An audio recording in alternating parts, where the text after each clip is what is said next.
first speaker, Rebecca Marks Jimerson from the NAACP.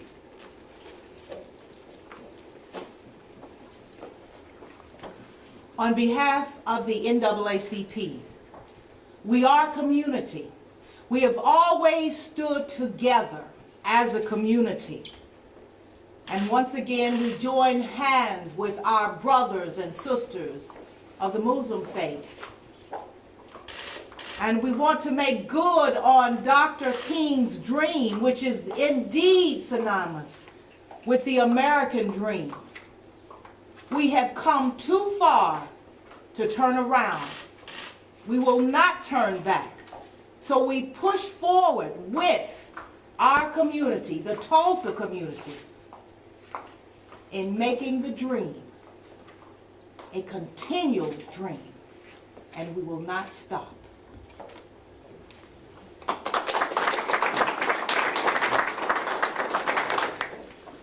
Next, we have Moises Echevarria, President and CEO of the Oklahoma Center for Community and Justice.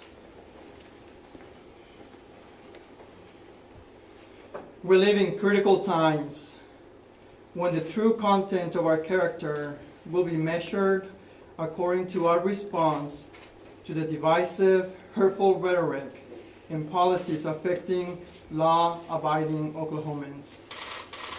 We can look back at the dark chapters of our history and wonder what we would have done had we lived in such a time. We don't have to wonder anymore. We are grateful to our leaders in our city and state, including mayors, university presidents, school superintendents, law enforcement agencies, and many others who understand the important role of inclusion for the vitality of our community. Inclusive leadership requires creating spaces where all individuals have the same opportunity to thrive. Their leadership has helped create clarity and progress. On behalf of communities who are negatively affected by recent executive orders, we say thank you. We stand in solidarity with our leaders who have chosen to be a voice of inclusion for all Oklahomans. We will continue to work tirelessly until we achieve respect and understanding among all people, despite our deepest differences. Thank you.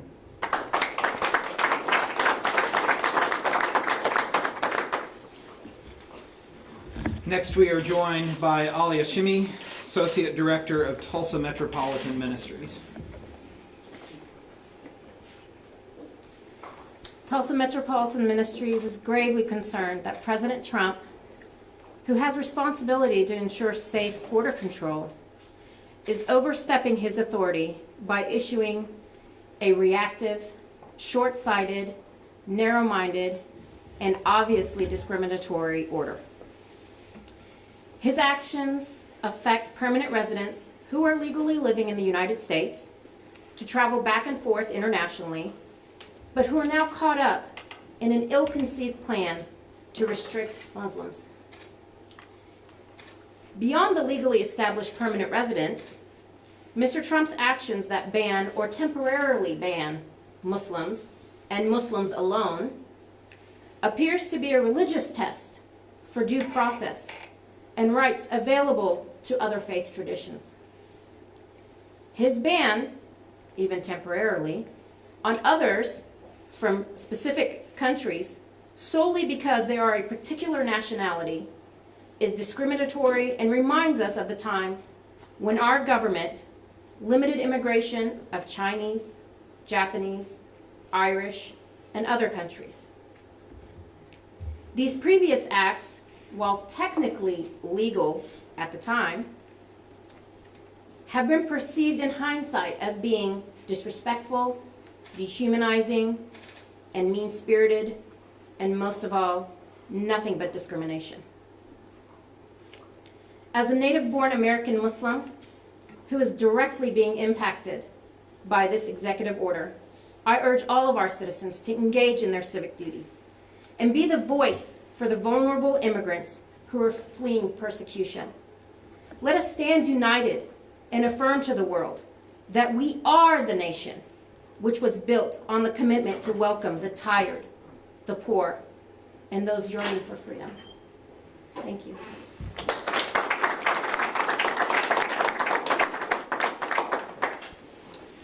Next, we have Dr. Andrea Walker from Compassionate Tulsa.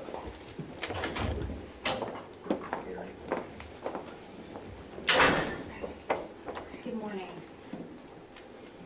In June of 2015, Tulsa elected to become a compassionate community. Even though we've had good people in Tulsa doing good things for a long time, what this actually means is that we join the ranks of a number of communities worldwide that are actually devoting their time to recognizing the importance of compassion in all of our interactions. So what this means is that Tulsans honor the inviolable sanctity of every single human being without exception, treating everybody with absolute justice, equity, and respect. This means that our diversity is recognized as our strength, and we treat others the way that we want to be treated. The Tulsa Islamic Society has demonstrated and embodied this value over and over again. Over the past few years, I've witnessed numerous occasions where acts of kindness have originated from this group. And I continue to be humbled by their valiant efforts to reach out to this community, to connect, to develop relationships, and to give back. And it is in that vein that I express my deep sadness about the potential pain that this group may be feeling. And I'm grieved, actually, by the idea that you all may potentially be separated from the people that you care about, the people that love, the people that matter to you. I just want you to know you're not alone. You're part of this community. You're Tulsans. We care about you. And when you hurt, we all hurt. Know that. I'm sorry.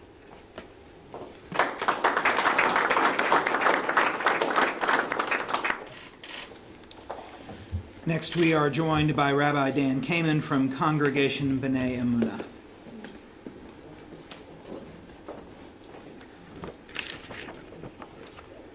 My name is Daniel Shalom Kamen. I am a Jew, I am a rabbi, I'm a student, I'm a teacher, and I am the son of an immigrant to this country. My family came here seeking opportunity and equality, diversity, and freedom. Yet it would seem today those values are under threat. The Talmud teaches of a moment in history when an oppressive government decreed destruction on the people Israel. They were forbidden to study Torah. They were forbidden from publicly signaling their religious identity. They were forbidden from observing Jewish rituals. The community leadership knew it needed to respond, but it did not know how. And so, as the story goes, they sought the wise counsel of a respected woman of the society. Her advice: join together and cry out. Make your voice heard. But she added, you must cry out against injustice amidst the darkness of night. And so they did. Shoulder to shoulder, underneath a pale moon, they shared these words. Heaven, are we not all siblings? Are we not all children of the same Father? Are we not all children of the same mother? Why are we different from other nations? Why must nations be divided? Why must harsh decrees be made against us, be made against them? The result, the decrees for destruction were rescinded, and the day was proclaimed holy. Friends, the ancient cry of my ancestors must be heard today once again. I repeat, are we not all siblings? Are we not all children of the same mother? Are we not all children of the same father?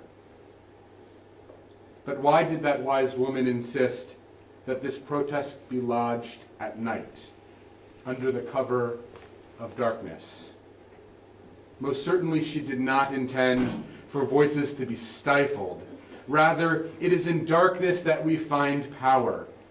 In darkness, we cannot see differences. In darkness, we need each other. In darkness, we must come together. I do not know when this darkness will be lifted, but until light comes, I will continue to cry out. Are we not all siblings? Are we not all children of the same father? Are we not all children of the same mother? A society and a family are like a pile of stones. If you remove one stone, the pile will collapse. If you add a stone to it, it will stand.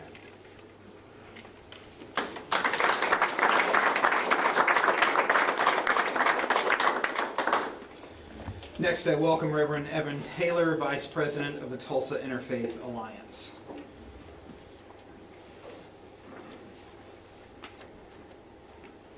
The Tulsa Interfaith Alliance stands with our Muslim neighbors in Tulsa and all over the state and all over the country to help provide a safe place for conversations, for listening, and for guidance and help. I'm changing what I originally was going to say to share a brief story of a trip that I just recently got back from in Bethlehem, Israel, Jerusalem. I met a man on the street, a Muslim man that was selling coffee. And if you haven't had Turkish coffee, you haven't had coffee. I was with another friend of mine and we were wanting to buy a cup, and it was a typical spiritual Disneyland that people had told me that Bethlehem and all those areas, holy sites, were like. This man starts offering conversation, asking where I'm from. I immediately put my guard up, thinking he's trying to sell me something more, or something bigger, or something better. And when I finally told him that I was from Oklahoma and part of an interfaith group touring the Holy Land, he gave me the coffee and said, "No charge. Go back and tell them we're not bad people." That story resonates with me in this group, in this room of very diverse people, that we stand together not just as neighbors and friends, but family. And I count all people of all faiths as my family. Trump, with his orders, are messing with our family. Thank you.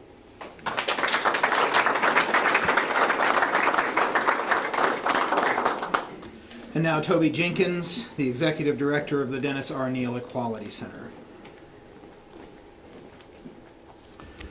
I come before you today to stand with my Muslim brothers and sisters. And I challenge President Trump to say that his statements that this executive order is for safety, to protect Americans, is disingenuous. When every day in the streets of our city we continue to kill our neighbors because of gun violence and because of other issues that are affecting our society, if we really wanted to make America safer, we would address some of our own domestic issues instead of suggesting that individuals of one particular faith or from one part of the country, or refugees seeking asylum here in our country, that they were the problem. All politics are local. For a decade now in Oklahoma, we have dealt with this kind of bigotry that has passed itself off as legislation.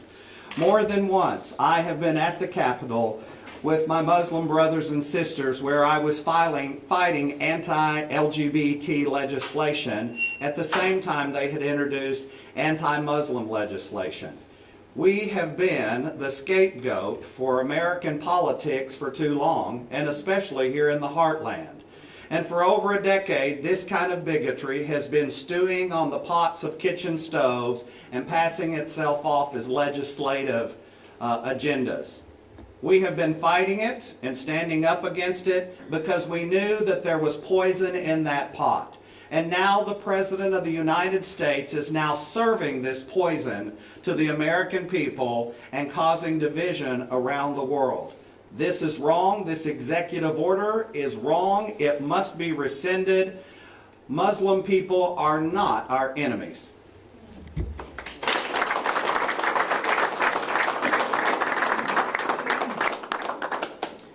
And finally, the Reverend Dr. Gary Palouse Verdin, President of Phillips Theological Seminary.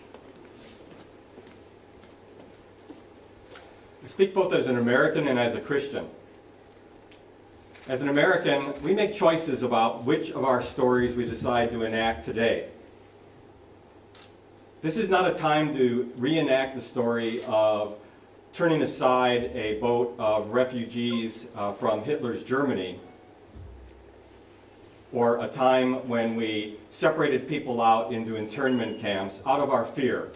Is there anybody here who doesn't want their family safe and secure? Everybody wants safety and security. There are better angels of our natures. There are better stories for us to appeal to and the kind of people we ought to be.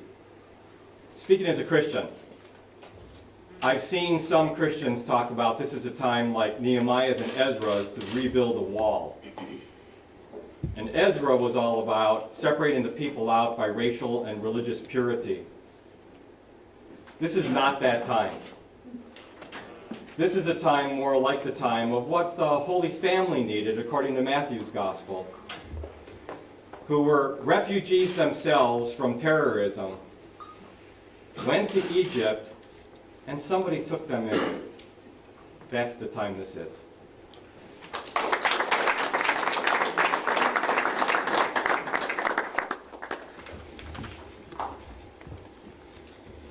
This concludes our press conference today. I want to thank you all for coming. If there are any questions, we would be happy to respond to them now.